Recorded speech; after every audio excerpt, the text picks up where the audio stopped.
We head to the high seas now, where we are joined during this electoral campaign. There he is, we say to them, leader of Reform UK Nigel Farage. Nigel, good morning. What takes you to the high seas then, and where are you?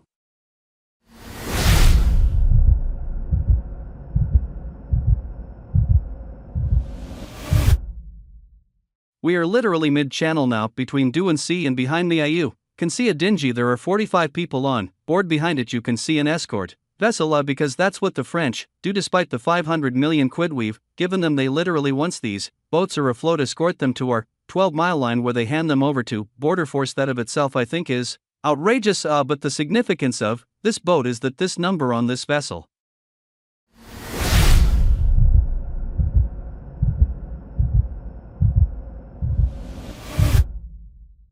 Take it beyond 50,000 that have come since Rishi Sunak has been Prime Minister. During Boris Johnson's time, 68,000 came, but he was there for double the period, so don't delude yourselves. This problem is getting worse, and we're witnessing a really very, very big, significant number today.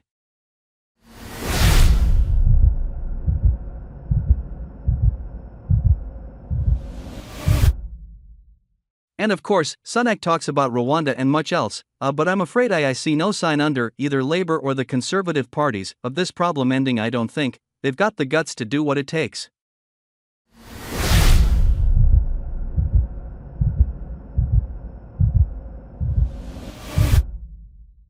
So, at the very, very least, reform in terms of what it takes would get the French to say, if you spot a boat, you bring it back to your shores, you don't bring it over to our shores.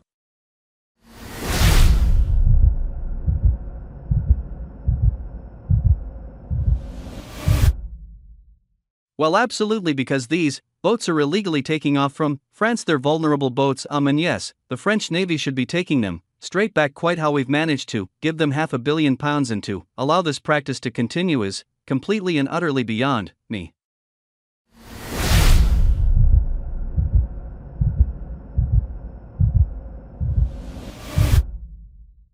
I was just wanting to talk to you a little bit about the claims that the Prime Minister was making during the debates last night. He was saying that migrants in Cal were waiting for a Labour administration because of the deterrent of Rwanda. I mean, you've just, what's the phrase I'm looking for? Truthbustered that or fact-checked that for us this morning. That's clearly not the case.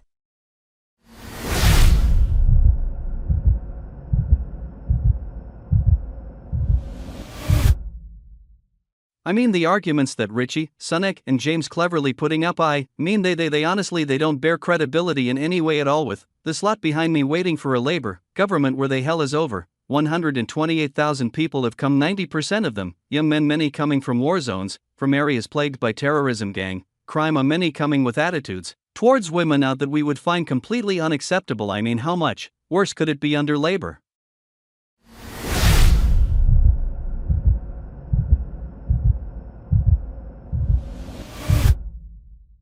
Than it's been under him, and my hunch is that, but he had to call the election early, because he promised planes would go to Rwanda in July. He told us people were in detention already waiting to go to you. No, every single one of those people has been released on bail, and at least half have absconded already. There were no boats going to Rwanda. We will not solve this problem until we leave the European Court of Human Rights.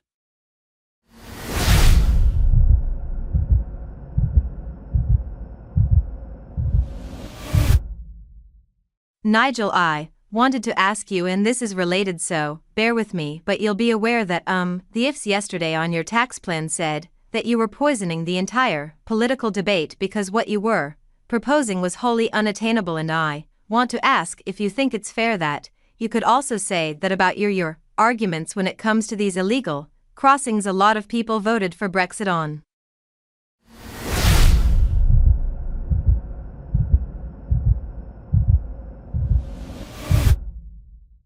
What you were promising, which was that this problem would be resolved. It's got worse. I know you'll tell me that the ECR now is the key to this problem, but we would replace the ECR presumably with our own enshrined human rights laws because we are a civilized country, and lawyers would still find problems with detaining people who are legally or legitimately trying to flee war and other situations. So my question to you is what you're promising people truly attainable?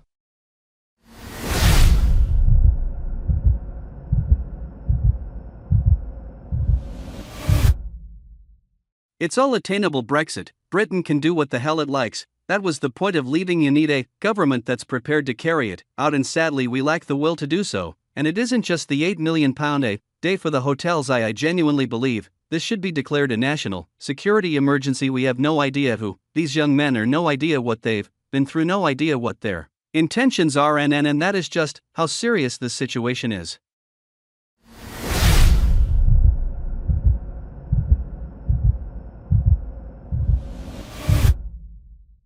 I think actually logically, as a result of Brexit, we should leave the ECR anyway. It's becoming an increasingly activist court. It's making it very difficult to deport those that come to country illegally. It even intervened recently in Switzerland and told the Swiss government it had to obey net zero rules. We should have no part of it whatsoever. Let's get that sovereignty back, and once it's back, let's exercise it properly, because that's what the voters wanted more than once.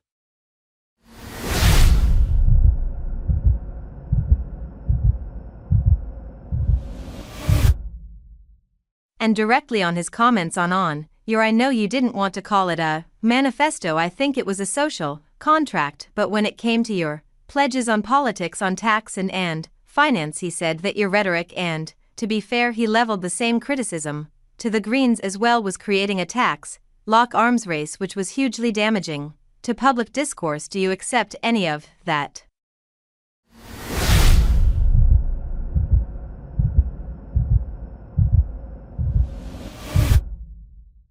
Absolutely none of it. What I do accept is that on economics and on budgets, what we put forward was far more ambitious than the Labour and Conservative governments, who frankly on these things you literally cannot tell them apart. What we are saying is we have to get the level at which people pay tax up to 20,000 a year, and only by doing that do you get people off benefits and back to work and make work pay, and we can save it, we can get the money for it.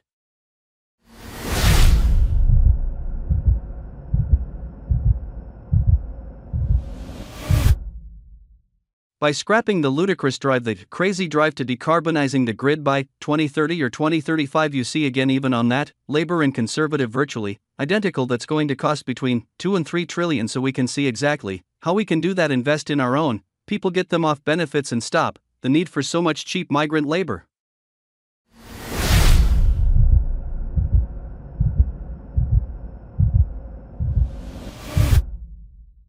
Thanks for watching this video.